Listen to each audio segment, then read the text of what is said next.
ครับผมชาญเจริญทรัพย์นะครับเจ้าช้างไวไฟพี่น้อง VIP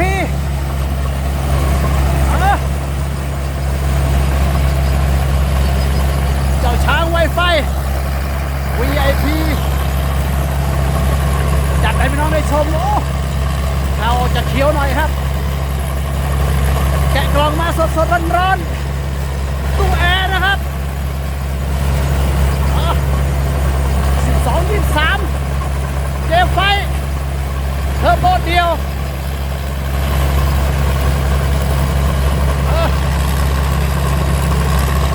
ที่สดๆเลยน้อง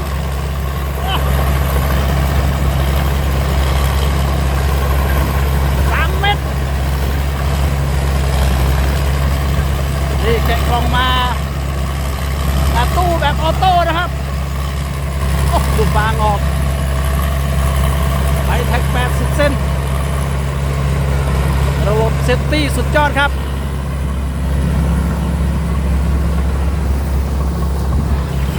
โอ้ดูตู้แอร์นะครับโอ้จำห้วยขับก็เนี่ย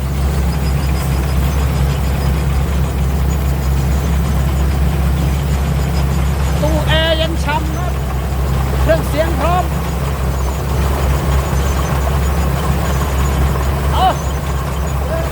นะครับ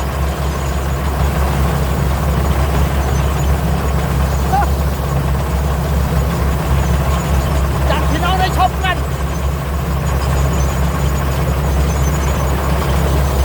โอ้จัดห้วยครับ ปากคำนี่ไฮดรอลิก2 ตัวนะครับ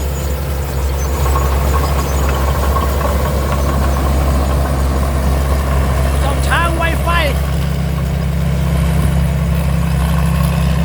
VIP ครับ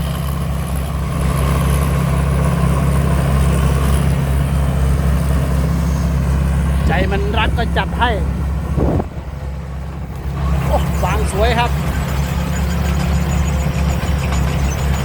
เจอเข้าน้าเลย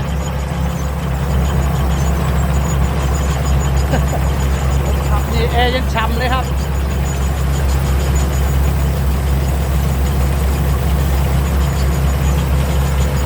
โอ้ฟางออกดีเดี๋ยวเอาฟางมาให้วัวไปน้อง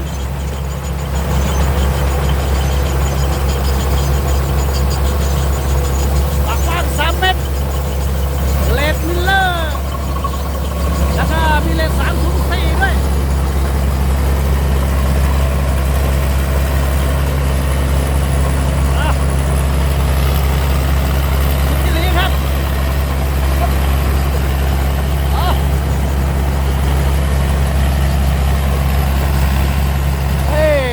เดียวเจไฟนะ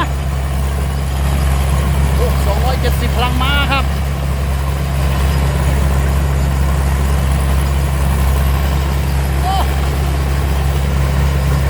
นี่แกะมา3 ล้านนิดสายพาน6 เส้นระบบดีโอ้โอ้ทำเสียงเลยโอ้โอ้มาเจอไงนี่โอ้ปากกระมังเฮ้ยโอ้น้ำพึ่งกับข้าวตรงนี้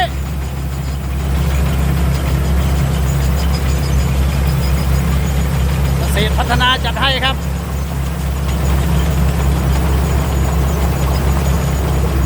โอ้ไปกันหน่อยครับฟางสวยมากครับเข้าตั้งแล้วสุดยอดเลยไม่มีหล่นนะข้าวเกี่ยวดีมากข้าวรีบไม่มีครับ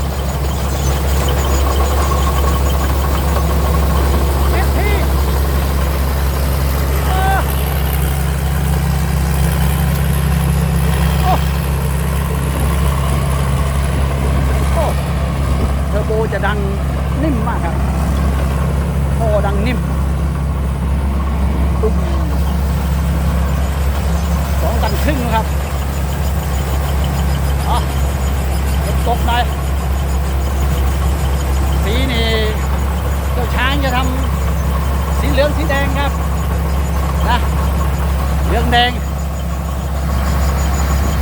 อ่ะนี่แกะป้ายแดงมาครับแกะกล่องมาประเดิมงานแรกเลยโอ้ส่งได้ครับเจ้าช้างระบบเซฟตี้ดีมากครับเรื่องสายพานจะมองไม่เห็นจะทำที่กั้นดีครับนี่เป็นตู้แอร์ส่วนตู้ก็จะพับออโต้ครับใช้รีโมทกดเลยโอ้ถือว่าจัดนะโอ้คนขับก็ฝีมืออยู่แล้วครับจะมีหนูไหมเนี่ยมีหนูนาไหมเอ้าไอ้ทำเสียครับโอ้ปลาตุ้งมาด้วยครับเนี่ยไปที่ไหนเจอที่นั่นเลยเนี่ยโอ้รถเลิก11 ลูกครับแล้วก็ข้างบนอีก2ข้างล่างนี่11โอ้ข้าวตรงนี้ดกมากข้าวสวยครับเพียงแต่อาจจะดูเขียวหน่อยนะ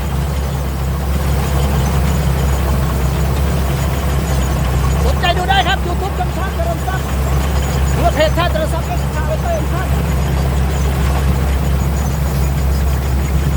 อ๋อนี่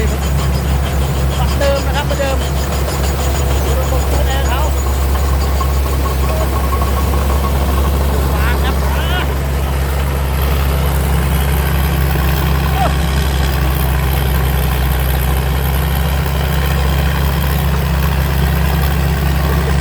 จัดกันบ้างโอ้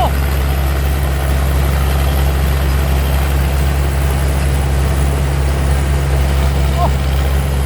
สุดที่นี้นี่กำลังหัน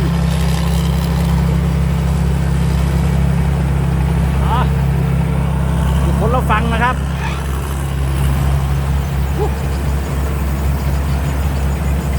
ข้าวสูงนะแถวบุรีรัมย์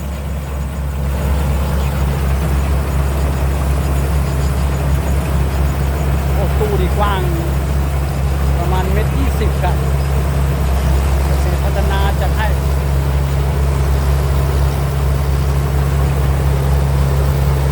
เจ้าช้างไวไฟเกษตรพัฒนา 2024 นี่เป็นตัวท็อปเลยนะครับ